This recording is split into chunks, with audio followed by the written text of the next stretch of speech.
sharing you how there's something overlooked in the world of productivity. Learning how to say no and how to set boundaries. It might sound kind of counterintuitive, but saying no can actually help you focus on what truly matters and achieve more in the long run. Stay tuned to figure out how. Hi, I'm Olivia Ritt. I'm currently a third year undergraduate student studying psychology, humanity, and chemistry. With that being said, I've had to experience to say no to a few things across my time through university and in my personal life and work life. And learning how to set boundaries in different ways and in different aspects of my life. And by setting those boundaries and learning when to say no at appropriate times, I've discovered that I am able to focus more on what is important to me or what is necessary to get done in that moment, as well as achieving more, especially through academics, by saying no to hanging out with people when, say, for example, roughly 48 hours, I have an exam that I got to take. Right after the class that I'm gonna have the exam, after today, that class meeting, I ended up deciding to meet up with people to study at the library for 2 hours. Now, that is different than meeting up to hang out with friends for 2 hours where I could have been studying. I said yes to the study session, but if it was just a hangout, I would have originally said no to that meetup because I'm prioritizing right now my studying versus hanging out with people, especially for a Monday night where it's just the start of the week, especially a week in university. There's a lot that happens at the beginning of a week. And then there's even more in the middle and towards the end, depending on how you organize your time, or that's just how it happens sometimes. All right. So with that being said, I'll talk a little bit more on why saying no is crucial for success. The reason where you're going to say no is to things that you don't want to do, just in general, that you don't want to do. So this is more personal life. Now, if you don't want to do something in your work life, maybe address it to whoever's in charge and say, I don't feel comfortable doing this task. Instead, I could work on this where I feel more comfortable doing, and you could explain why you feel uncomfortable or how you feel that maybe you just not the person who should be working on that task because it feels kind of foreign to you, where there's someone else in the company that is more capable of working that. Or you could also be like, hey, I could do this assignment, but I'm probably going to need some help. So can I work with so-and-so on this assignment because they're more of an expert and I want to learn from them, so then if I get a similar assignment in the future, I am capable of doing it on my own. That's another way to approach it. And besides a general saying no to things, you want to say no when if you have a sense that by doing that task that someone's asking you, you're going to feel overwhelmed, you're going to feel burnt out and like lack of focus. You don't want to be putting more on your plate than you already have, especially when it's something additional and it doesn't necessarily impact you. Because you have to keep in mind, in your life, you are the main character, and what is true in your life may not be true to others. So by simply saying no to something, yes, there's a chance that you could be hurting someone else's feelings. But you also keep in mind, if you were to say yes to that activity, how will it impact your life? And how would saying no impact your life as well?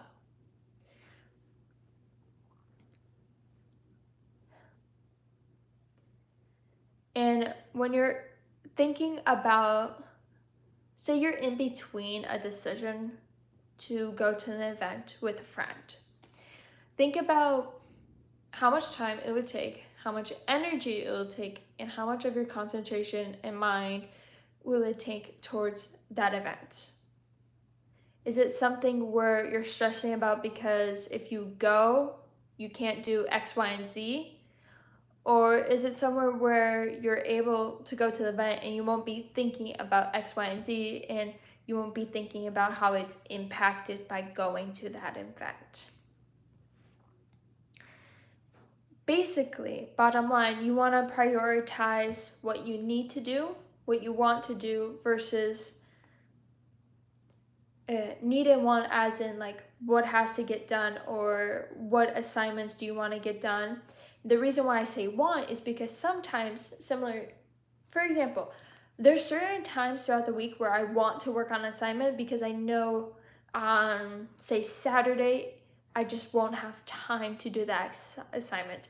Now, Tuesday, I would want to work on it, but I don't necessarily need to. In those scenarios, you have to prioritize your needs and wants and then consider what the person is asking you. And if you're able to, say, for example, in that scenario, Tuesday, you want to work on an assignment, but someone's asking you for a Tuesday event to come to a club meeting. In that scenario, you're able to go, and maybe necessarily you don't need to do your homework on Tuesday in this scenario. But if you were to go to the event, all you would be thinking about is the homework that you wanted to get done, but you just couldn't because you ended up going to that club meeting. In that scenario, that causes you overwhelming and all your energy is drawn to, oh, I should have done that. In those scenarios, you would say no to the club meeting and go do your homework, even though that was a want. But the reason why is because you don't want to put additional stress onto you, especially in that scenario where the overthinking of the assignment that you could have done is additional stress that you generated yourself. We want to try to avoid those situations, and that's a perfect example of where you would say no instead of yes to going to that club meeting. It's also learning how to set boundaries for yourself.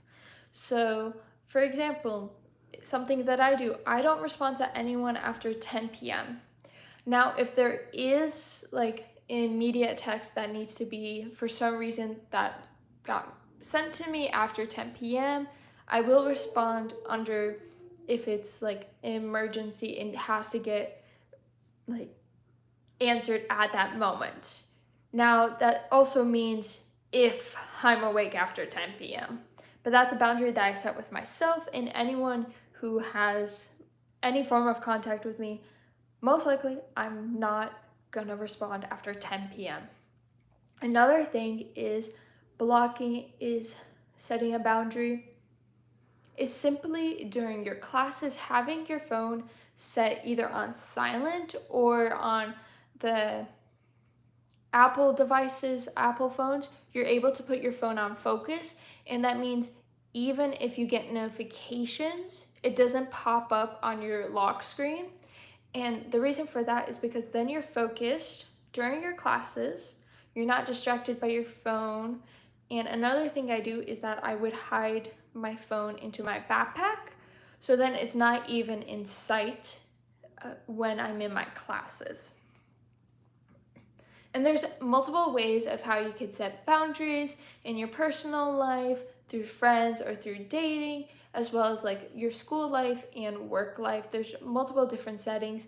And if you want to keep track of them in a nice organized fashion, I suggest either creating a spreadsheet and having different sheets in one like document for your personal settings, your either is with friends or dating, your school settings, and your work settings.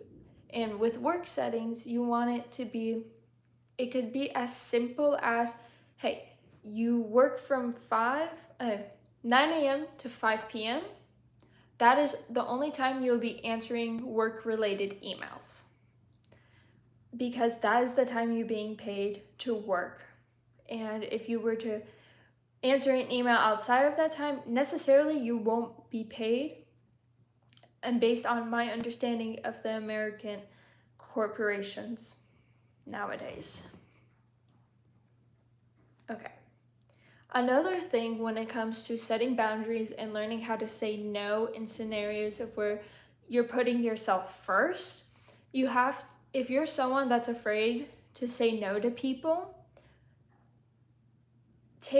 practice saying no to things that people say that, for example, if someone wants to meet up after class, but you have to go do something else, try with your friends how to say no, as in, no, I can't go, and you don't even need to give an explanation, but if you want to, you could say, no, I can't go, I got something after class. As simple as that.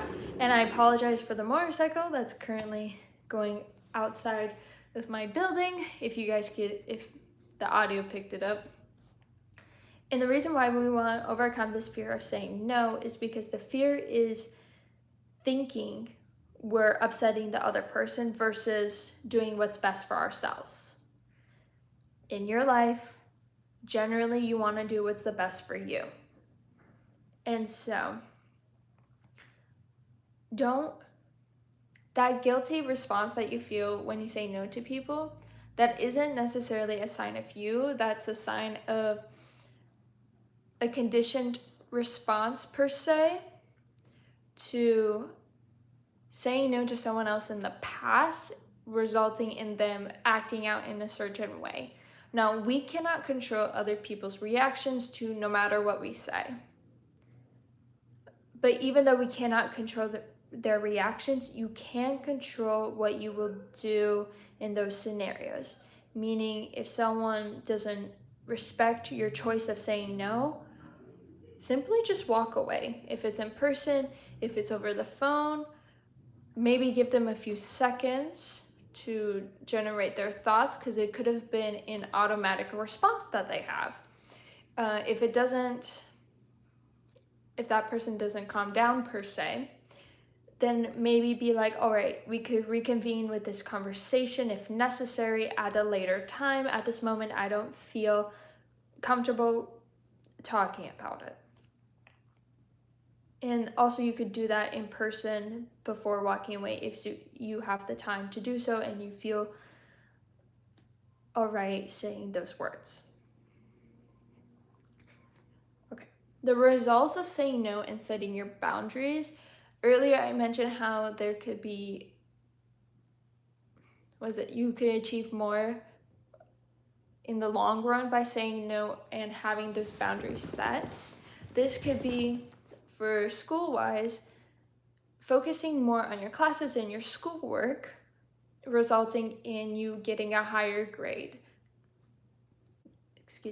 than you previously did when you were saying yes to, we're just going to say generally everything. And also, by saying no and learning how to set boundaries, you also learn more of yourself on a higher personal level, because you understand that, oh, I potentially was saying yes to even things that I didn't want to do, or that I didn't even feel comfortable with. And all of a sudden, when I started saying no to those things and started setting boundaries, I feel much better with myself.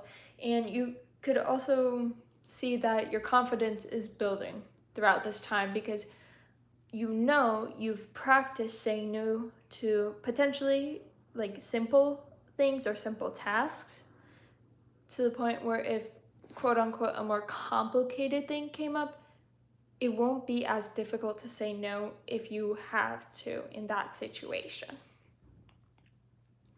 With that being said, those are all the thoughts I have about this topic at this moment. So before you click off of this video, remember to set boundaries, and say no is not a sign of weakness. It's a way to reclaim your time and energy for the things that truly matter to you. If you start prioritizing what's important today, you'll find yourself achieving more, feeling less stress, and living a more joyful life. That's one thing. Oh, wait. Sorry, misspoke there. I have a quick question for everyone. What's one thing you're gonna say no today? Let me know in the comments. And when I ask that question, I don't mean like you're saying no to doing an assignment or something, but saying no as in, hey, I can't take out the trash today because something came up to the point where I simply just cannot do it today. Would it be fine if I take it out tomorrow morning? Is an example. So yeah, we'll see y'all next time. Bye y'all.